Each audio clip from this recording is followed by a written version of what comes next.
ইসলামী ছাত্র শিবিরের সকল জনশক্তিরা এই ফ্যাসিবাদের বিরুদ্ধে যে অবস্থান নিয়েছিল এটাই প্রমাণ করে তারা দেশের স্বাধীনতা সার্বভৌমত্বের ব্যাপারে সর্বোচ্চ স্যাক্রিফাইস করবে, কিন্তু তারা কোনো কম্প্রোমাইজে যাবে না। নিঃসন্দেহে যারা ইউনিভার্সিটিতে চান্স পায়, যে কোনো ইউনিভার্সিটিতে বাংলাদেশে, তারা মেধাবী, কারণ মেধার কম্পিটিশনের পরেই তারা ইউনিভার্সিটিতে আসে। নর্মালি এরকম না। আপনাদেরকে আমি একটা বিষয় বলতে পারি যে যখন ইউনিভার্সিটিগুলা মানে বাংলাদেশ স্বাধীনতার পরে এরকম ইউনিভার্সিটিও আছে বা ছিল যে তার কোন বিশেষ কোন একটা গুণ দেখে, বিশেষ রেজাল্ট দেখে, ভাইবা দেখে তাকে ইউনিভার্সিটিতে ভর্তি করে নিয়েছে। এরকম অ্যাডমিশনারি সিস্টেম ছিল না, এরকম ব্যবস্থা ছিল। এখন তো এরকম কোনো সিস্টেম নাই। তার মানে এখন মেধায় কম্পিটিশনে রেজাল্টে উত্তীর্ণ হওয়ার পর আমাদেরকে এখানে আসতে হয়। আমি যে কথাগুলো দিয়ে শুরু করতে চাচ্ছি কথা, আমাদের 2024-এর যে আন্দোলন, এই আন্দোলনের পেছনের গল্পটা হলো আমাদের ইউনিভার্সিটি, আমাদের ইউনিভার্সিটির মেধাবীরা, এবং আন্দোলনটা সৃষ্টি হয়েছিল মেধাবীদের কোটার বৈষম্য যে সৃষ্টি করা হচ্ছিল কোটা দিয়ে, তার বিরুদ্ধে অবস্থান নেওয়ার মধ্য দিয়ে।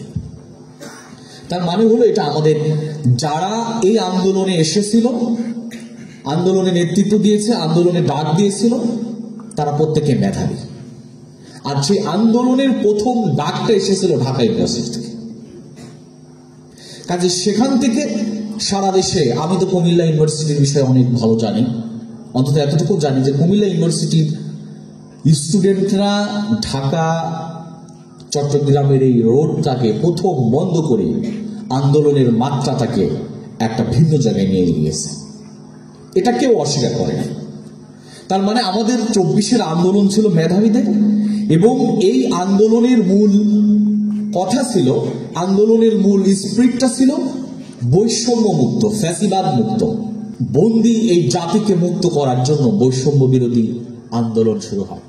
আমাদের এই 24-এর আন্দোলনের মূল মেসেজটা এইটাই, আমরা একটা ফ্যাসিবাদ মুক্ত, বৈষম্য মুক্ত, দাসত্বহীন, মানুষ মানুষের দাসত্ব করবে না, এরকম একটি জাতি স্বপ্ন হলো আমাদের এই আন্দোলনে। আর সেই আন্দোলনের নেতৃত্ব দিয়েছে হলো কুমিল্লা ইউনিভার্সিটি। এই পুরো অঞ্চল শুধুমাত্র কুমিল্লা ইউনিভার্সিটির ভাইয়েরা যেভাবে রাজপথে নেতৃত্ব দিয়েছে, এটা অকল্পনীয় কেউ ভাইয়েরা। কাজে আমাদের সেই বৈষম্যের সেই স্পিরিট, আমি মনে করি আমাদের জীবনের এই প্রজন্মের আমৃত্যু থাকা উচিত। আমরা 71-এর অনেক গল্প শুনে শুনে এসেছি, অনেকে অনেক গল্প শুনিয়েছেন, যে গল্পের আজকে পত্রিকায় দেখতেছিলাম একজন মহিলা মুক্তিযোদ্ধা, সে তার বয়স ছিল, মুক্তিযোদ্ধার এখন এসে তার বয়স প্রমাণিত হচ্ছে, যুদ্ধের সময় তার বয়স ছিল 8 বছর। কিন্তু আমাদের এই আন্দোলনে এখানে কোনো বয়সের পার্থক্য ছিল না, শিশু থেকে শুরু করে বয়োবৃদ্ধ সবাই এই আন্দোলনে অংশগ্রহণ করেছে, ছাত্র অছাত্র সবাই। কাজেই নবীন যারা আজকে আসছে তাদেরকে খুবই ধন্যবাদ, মৌরকবাদ জানাচ্ছি যে আমাদের এই আন্দোলন দেখার সুযোগ হয়েছে, এই ইউনিভার্সিটির স্টুডেন্ট হওয়ার মধ্য দিয়ে আরো বেশি নিজেদের অনুভূতিতে এই আন্দোলনের স্পিরিটটা গেঁথে নেয়া, আমি মনে করি সেই সুযোগটা আমরা পেয়েছি। প্রিয় উপস্থিতি, আমরা আমাদের কয়েকটি কথা বলতে চাই। আমাদের এই এত কিছুর পরেও আমাদের সামনে অনেক বড় বড় চ্যালেঞ্জ আছে। আমি আমাদের কয়েকটা বেসিক চ্যালেঞ্জের কথা বলতে চাই, এরপর আমার কথাগুলো শেষ করতে চাই। আমাদের সামনে সবচাইতে বড় চ্যালেঞ্জ হলো আমাদের শিক্ষা ব্যবস্থা, ত্রুটিযুক্ত শিক্ষা ব্যবস্থা। এবং আমাদের এই শিক্ষা ব্যবস্থায়, ভালো শিক্ষা ব্যবস্থার যদি ফাইনাল কথা যদি বলি, মূল কথাটাই হলো ভালো মানুষ হয়ে গড়ে উঠবে, মানুষ হওয়ার জন্য শিক্ষা। কিন্তু আমাদের শিক্ষা ব্যবস্থায় এমন একটি সিস্টেম, এমন কারিকুলাম বা পাঠ্যক্রম, কারিকুলাম সবকিছু এবং শিক্ষানীতিও, আমাদের এই সামগ্রিক শিক্ষা ব্যবস্থার ত্রুটিতে এই মানুষগুলা মানুষ হয়ে গড়ে উঠবে, এইটার প্রসেসটা ছিল খুবই সামান্য। বরং শিক্ষা ব্যবস্থা নিয়ে ছিল রাজনীতি। এটা হলো আমাদের শিক্ষা ব্যবস্থা। আমরা যদি আমাদের ইউনিভার্সিটির কথাগুলো বলি, ইউনিভার্সিটিটা হলো আমাদের শিক্ষা ব্যবস্থার সর্বোচ্চ লেভেল, এবং এই জায়গা থেকে মানুষ ক্লাস করতেই শুধু আসবে, ব্যাপারটা এরকম না। আমি মনে করি যে ইউনিভার্সিটি শুধু ক্লাসের জায়গা না, বরং এখানে আসার পরে এক একজন সেরা ব্যক্তিত্ব সম্পন্ন মানুষ হয়ে বের হয়ে যাওয়ার স্থানটা হলো ইউনিভার্সিটি। এখান থেকে গবেষক হবে, এখান থেকে অনেক। আমাদের সবচাইতে বড় প্রবলেমটা হলো আমাদের গবেষণার সেক্টরে আমাদের ইনভেস্টটা বা সরকারের বাজেটটা হলো খুবই কম নাই। এবং আপনারা যদি একটু দেখেন যে এমন এমন ইউনিভার্সিটি আছে, স্পেশালি যদি বলি অনেক বড় বড় প্রাইভেট ইউনিভার্সিটিও আছে যেখানে বছরে সারা বছরে একদিনের জন্য গবেষণার জন্য 1 টাকা ব্যয় করা হয় না। এইটা হলো আমাদের শিক্ষা ব্যবস্থার অবস্থা। অথচ যে ক্লাসটা আমি এখন করতেছি 5 বছর আগেও আমাদের সিনিয়র যারা তারা ক্লাস করে গেছে, ক্লাসের চাইতে গুরুত্বপূর্ণ আমি এখান থেকে কি শিখে যাব, আমি নতুন কি দিব জাতিকে, এটা আমাদের নাই। ক্লাস তো থাকবেই, ক্লাসের ধরন প্রকৃতি চেঞ্জ হওয়া এটা আমাদের হয় নাই। সামগ্রিকভাবে আমরা পিছিয়ে আছি এবং আমাদের এই শিক্ষা ব্যবস্থায় এমন কিছু মানুষ তৈরি করা হয় যে মানুষরা আধিপত্যবাদী কারা আমরা জানি, সেই আধিপত্যবাদীদের অনুকূলে গড়ে উঠবে, আধিপত্যবাদীদের বিরোধিতা করবে না, এমন একটা কারিকুলাম দিয়ে আমাদেরকে গড়ে তোলা হচ্ছে এই প্রজন্মকে। যদিও 24-এর আন্দোলন এই মেসেজটা দিয়েছে যে আমাদেরকে সেইভাবে গড়া সম্ভব না, আমাদের এই প্রজন্মকে এই ব্যারিয়ার দিয়ে গড়ে তোলা সম্ভব না, এটার মেসেজ পেয়েছে। কাজেই আমি বলতে চাই আমাদের এই ত্রুটির বিরুদ্ধে অবস্থান থাকা উচিত, অন্তত এই প্রজন্মে। দ্বিতীয়ত হলো আমাদের জন্য সবচেয়ে বড় চ্যালেঞ্জ হলো আমাদের কালচারাল। এটা নিয়ে অনেক বড় কথা হতে পারে, আমি খুব শর্ট বলতে চাই যে এই থ্রেটে যেটা ঢাকা ইউনিভার্সিটি সেক্রেটারি ভাই বলছে, একটু উনি অনেক খুবই শর্ট টাইম অনেক চমৎকার কথা, অনেক কথা বলছে যে আমরা আমাদের কালচারাল চর্চার এই জায়গায় আমি ডিসাইড করতে হবে আমি কোন দিকে যাব। আমার ক্যাম্পাসে প্রত্যেক দিনই অনেক অনুষ্ঠান হবে, যে অনুষ্ঠানগুলো প্রত্যেক দিন হয়, এমন কিছু কনসার্ট হবে আরো ইত্যাদি অনেক কিছু হয়। ক্যাম্পাসের এক একটা রকম অনুষ্ঠান হয়। আমি আমাকে কোথায় নিয়ে যাব, আমি আমার নিজেকে কোথায় কন্ট্রোল করব, আমার সম্পৃক্ততা কোথায় থাকবে। আমাদের কালচারাল অঙ্গনের যারা আমি মনে করি কালচারাল সন্ত্রাসটা আমাদের এই অঙ্গনটাকে ধ্বংস করেছে, এখনো কিছু ব্যক্তিরা আমাদের এই অঙ্গনটাকে ধ্বংস ষড়যন্ত্র করে যাচ্ছে। কাজেই আমাদের কালচার চর্চা আমাদের জাতিসত্তার সাথে মিশে আছে। কালচার আমরা আমাদের সেই জাতিসত্তার সাথে মিশে থাকা কালচারকে অনুভব করি কিনা, নাকি আমি অন্যদের কালচারকে আমার নিজের ভিতরে ধারণ করে নিজেদেরকে খুব প্রাউড ফিল করাই। এটা আমাদেরকে একটু চিন্তা করতে হবে, কারণ এটা আমাদের জন্য থ্রেট, এবং এই থ্রেট যদি আমরা ফেস না করতে পারি আমরা নিচ্ছিন্ন হয়ে যাব, অথবা আমাদের চিন্তার পরিবর্তন হবে, আমরা অন্যদের দাস হব, এবং আমাদের সেই দাসত্বের বন্ধনে হাত পাও বেঁধে শিকলে বন্দি করে রাখা না, কালচারাল দিয়ে আমাদেরকে আটকে রাখবে, যেটা আমরা এখন দেখতে পাচ্ছি। আমাদের সেই ব্যাপারে খুব সচেতন হতে হবে। আমি কেউ ভাইদেরকে অনুরোধ করতে চাই। আর 2-3টা থ্রেটের কথা বলতে চাই।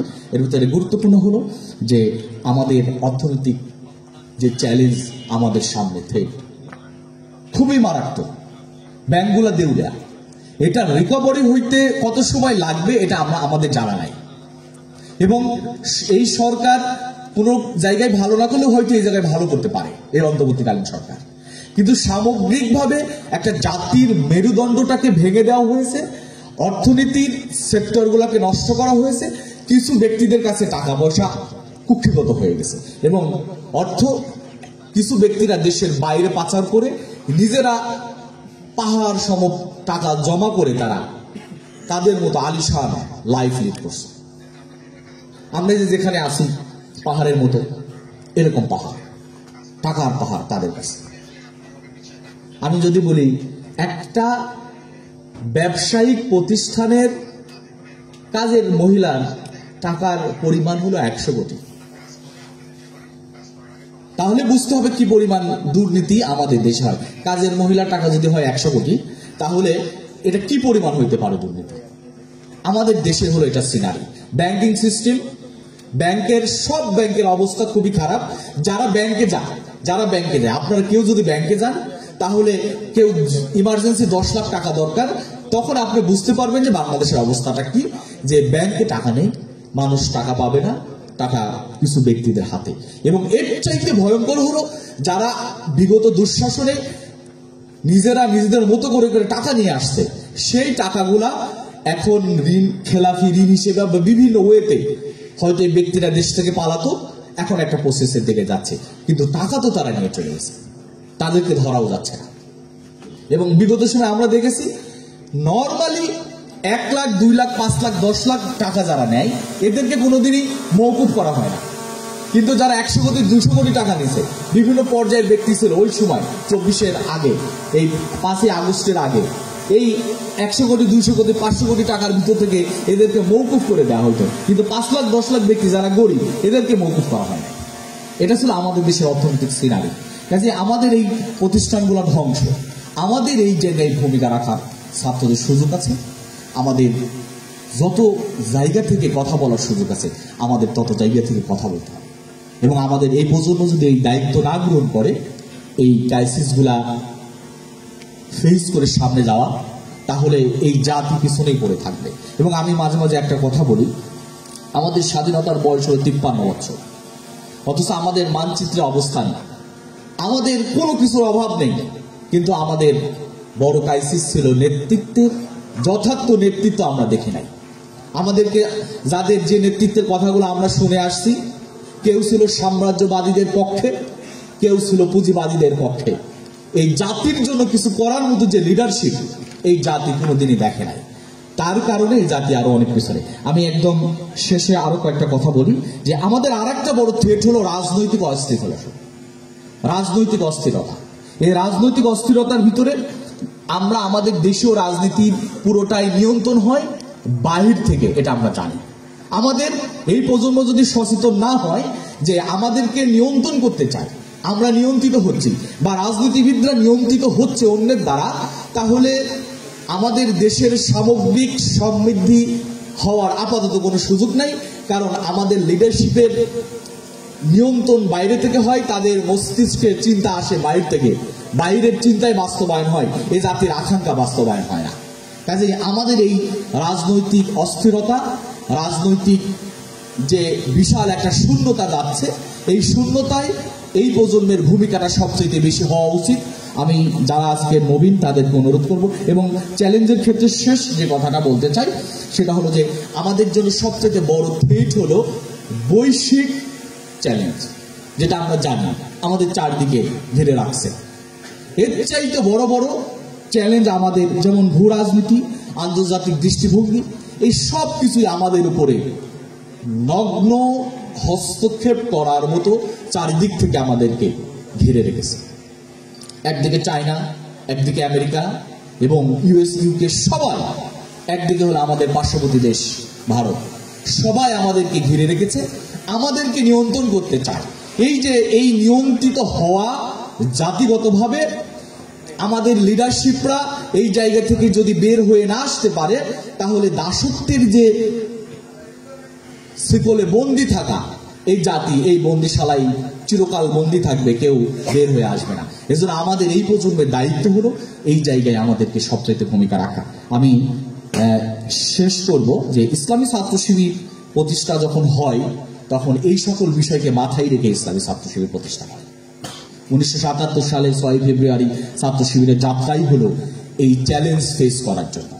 এবং আমরা বিশ্বাস করি এবং আগামী দিনে এবং এখন একটু যারা সচেতন, ইসলামী ছাত্র শিবিরই এই জাতির আকাঙ্ক্ষা পূরণের জন্য কাজ করে, এটা প্রমাণিত। কাজে এই প্রজন্মকে আমরা সেই আহ্বানগুলোই করতে চাই। ইসলামী ছাত্র শিবিরকে জানতে হবে, ইসলামী ছাত্র শিবির সৎ, দক্ষ, দেশপ্রেমিক নাগরিক তৈরি যে অঙ্গীকার নিয়ে কাজ করে যাচ্ছে, যেটা 24-এর আন্দোলনের আমরা তার প্রমাণ দিয়েছি। অসংখ্য আমাদের ভাইয়েরা শহীদ হয়েছে, আমাদের শহীদদের সংখ্যা অনেক, আমাদের আহতদের সংখ্যা অনেক। ইসলামী ছাত্র শিবিরের সকল জনশক্তিরা এই ফ্যাসিবাদের বিরুদ্ধে যে অবস্থান নিয়েছিল এটাই প্রমাণ করে তারা দেশের স্বাধীনতা সার্বভৌমত্বের ব্যাপারে সর্বোচ্চ স্যাক্রিফাইস করবে, কিন্তু তারা কোনো কম্প্রোমাইজে যাবে না। কাজেই আমি আজকের যারা নতুন প্রজন্ম তাদেরকে আহ্বান করব, আমরা আমাদের জাতির উপর জেকে বসা, আমাদের জাতির মগজে জাহিলিয়া, সেই জাহিলিয়া দূর করার যে আন্দোলনে আমরা যে প্রচেষ্টা চালাচ্ছি সেই প্রচেষ্টায় নবীনদেরকে শুধু এতটুকু বলতে চাই যে শিবির সম্পর্কে জানতে হবে, শিবির করতে হবে, এটা কেউ বলে না। এই যে আমাদের ঢাকা বিশ্ববিদ্যালয় সেক্রেটারি একটু আগে এটাও বলছে যে শিবির সবাইকে করতে হবে, এটা না। শিবির সম্পর্কে জানাটা বেশি জরুরি বলে আমি মনে করি, এবং কাছ থেকে গভীরভাবে জানা যায় সেই সুযোগটা আছে। আমি সেই অনুরোধ রেখে, এবং ক্যাম্পাসের ক্ষেত্রে কয়েকটা কথা ভাই বলছে, আমি সেই কথাগুলো রিপিট করতে চাচ্ছি না, শুধু এতটুকু বলতে চাই, আমাদের ব্যক্তি লাইফে ক্যাম্পাসে আমাদের জন্য অনেক বড় বড় সমস্যা থাকে। এর ভিতরে যে কথাগুলোর ভিতর গুরুত্ব হলো আমাদের ফ্রেন্ড সার্কেল।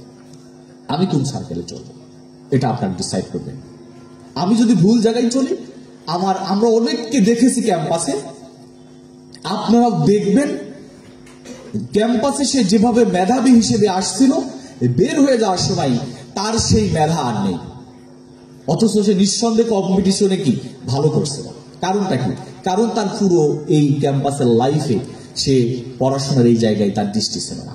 এবং আর একটা বিষয় হলো, আমরা দেখে আসছি, এই যে আপনারা দেখছেন, এটা খুব মজার, এটা যে সোশ্যাল মিডিয়াটা খুব ভাইরাল হচ্ছে, ছাত্রলীগ তো নিষিদ্ধ হয়ে গেল এবং চলেও গেল, কিন্তু রেখে গেল তাদের বকেয়ার খাতা। দেখছেন না আপনারা? প্রত্যেক ক্যাম্পাসে লক্ষ লক্ষ টাকা তাদের নামে বকেয়া আছে।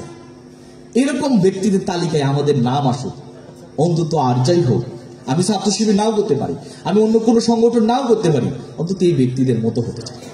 আমরা কি চাই? আমরা এই ধরনের ব্যক্তি হতে চাই। আসুন আমরা এইরকম চিন্তা নিজেদের ভিতরে লালন করি।